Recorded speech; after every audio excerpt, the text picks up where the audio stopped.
बर्बरिक महाभारत के एक महान योद्धा थे। वे घटोत्कच और अहिल्यावती नागकन्या के सबसे बड़े पुत्र थे। श्री कृष्ण के प्रिय शिष्य थे। उनके अन्य भाई अंजन पर्व और मेघवर्ण का उल्लेख भी महाभारत में दिया गया है। बर्बरिक को उनकी माँ ने ही यही सिखाया था कि हमेशा हारने वाले की तरफ से ही लड़ना, और वे इसी सिद्धांत पर लड़ते रहे। बर्बरिक को कुछ ऐसी सिद्धियां प्राप्त थी जिनके बल से पलक झपकते ही महाभारत के युद्ध में भाग लेने वाले समस्त वीरों को मार सकते थे। आप देख रहे हैं वीर महाकाल दरबार चैनल पर नए आए हैं तो वीडियो को लाइक करें और चैनल को सब्सक्राइब जरूर करें। चलिए वीडियो को स्टार्ट करते हैं। जब वे युद्ध में सहायता देने आए तब इसकी शक्ति का परिचय प्राप्त कर श्री कृष्ण ने अपनी कूटनीति से इन्हें रणचंडी को बलि चढ़ा दिया। महाभारत युद्ध की समाप्ति तक युद्ध देखने की इनकी कामना श्री कृष्ण के वरदान से पूर्ण हुई और इनका कटा सिर अंत तक युद्ध देखता रहा और वीर गर्जन करता रहा। कुछ कहानियों के अनुसार बर्बरिक एक यक्ष थे जिनका पुनर्जन्म एक इंसान के रूप में हुआ था। बर्बरिक गदाधारी भीमसेन के पोते थे और घटोत्कच के पुत्र थे। बाल्यकाल से ही बहुत वीर और महान योद्धा थे। उन्होंने युद्ध कला अपनी माँ से सीखी और माँ आदि शक्ति की घोर तपस्या करके उन्हें प्रसन्न किया और 3 अमेघ बाण प्राप्त किए और 3 बाणधारी का प्रसिद्ध नाम प्राप्त किया। ईशापूर्तिक वाल्मीकि ने प्रसन्न होकर उन्हें धनुष प्रदान किया जो कि उन्हें तीनों लोकों में विजय बनाने में समर्थ थे। महाभारत का युद्ध कौरवों और पांडवों के मध्य अपरिहार्य हो गया था। अतः यह समाचार बर्बरिक को प्राप्त हुआ तो उनकी भी युद्ध में सम्मिलित होने की इच्छा जागृत हुई। जब वे अपनी माँ से आशीर्वाद प्राप्त करने पहुँचे तब माँ को हारे हुए पक्ष का साथ देने का वचन दिया। वे अपने नीले घोड़े जिसका रंग नीला था 3 बाण और धनुष के साथ कुरुक्षेत्र की रणभूमि की ओर अग्रसर हुए। सर्वव्यापी श्री कृष्ण ने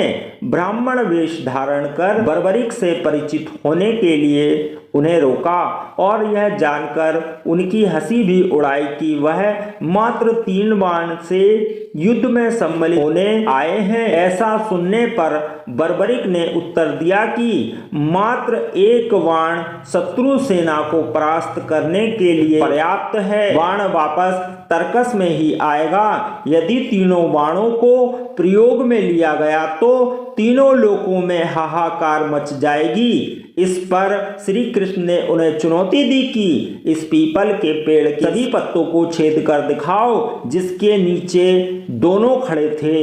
बर्बरिक ने चुनौती स्वीकार की और अपने तुणीर से एक बाण निकाला और ईश्वर को स्मरण कर बाण पेड़ के पत्तों की ओर चला दिया। तीर ने क्षण भर में पेड़ के सभी पत्तों को छेद दिया और श्री कृष्ण के पैर के इर्द गिर्द चक्कर काटने लगा क्योंकि एक पत्ता उनके अपने पैर के नीचे छुपा लिया था। बर्बरिक ने कहा कि आप अपने पैर को हटा लीजिए वरना ये आपके पैर को चोट पहुंचा देगा। श्री कृष्ण ने बालक बर्बरिक से पूछा कि वह युद्ध में किस ओर से सम्मिलित होगा तो बर्बरिक ने अपनी मां को दिए वचन को दोहराया कि वह युद्ध में उस ओर से भाग लेगा जिस ओर से सेना निर्बल हो और हार की ओर अग्रसर हो।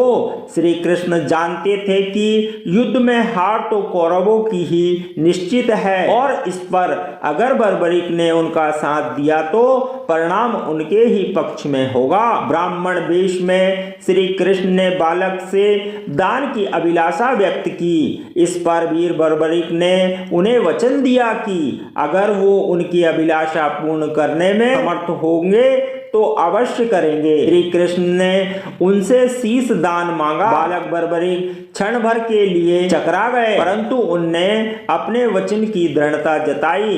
बालक बर्बरिक ने ब्राह्मण से अपने वास्तविक रूप से अवगत कराने की प्रार्थना की। श्री कृष्ण के बारे में सुनकर बालक ने उनके विराट रूप के दर्शन की अभिलाषा व्यक्त की। श्री कृष्ण ने उन्हें अपना विराट रूप दिखाया।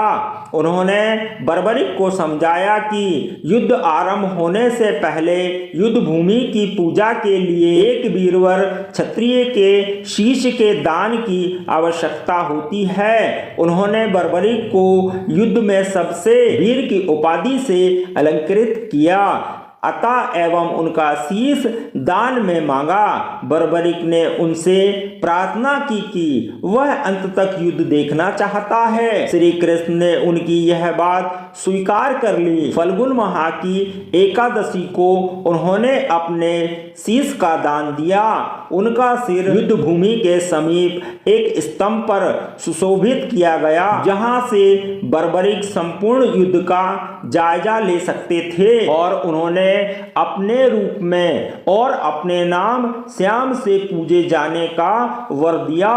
युद्ध की समाप्ति पर पांडवों में ही आपसी में बहस होने लगी कि युद्ध में विजय का श्रेय किसको जाता है। इस पर श्री कृष्ण ने उन्हें सुझाव दिया कि बर्बरिक का शीश संपूर्ण युद्ध का साक्षी है, अतः एवं उससे बेहतर निर्णायक भला कौन हो सकता है। सभी इस बात से सहमत हो गए। बर्बरिक के शीश ने उत्तर दिया कि श्री कृष्ण ही युद्ध में विजय प्राप्त करने में सबसे महान कार्य किया है। उनकी शिक्षा, उनकी उपस्थिति, उनकी युद्ध नीति ही निर्णायक थी। उन्हें युद्ध भूमि में सिर्फ उनका सुदर्शन चक्र घूमता हुआ दिखाई दे रहा था, जो कि शत्रु सेना को काट रहा था। बर्बरिक के शीश की खाटू में स्थापना। युद्ध समाप्त होने के बाद श्री कृष्ण ने पांडवों सहित बर्बरिक के शीश को सरस्वती नदी में प्रवाहित कर दिया। बहता बहता बर्बरिक का शीश खाटू में जा पहुंचा। विधिवत से उनके शीश को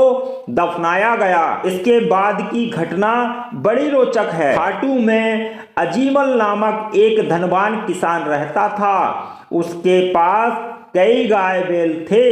एक गाय कभी दूध नहीं देती थी, इसलिए वह उसे छोड़ देता था। वह उस पहाड़ी पर जा पहुंची जहां बर्बरिक का शीश दफनाया गया था। वहां पहुंचते ही उनके थन से दूध प्रवाहित होने लगा। खाटू के नरेश ने खुदाई कर वहां एक शीश देखा।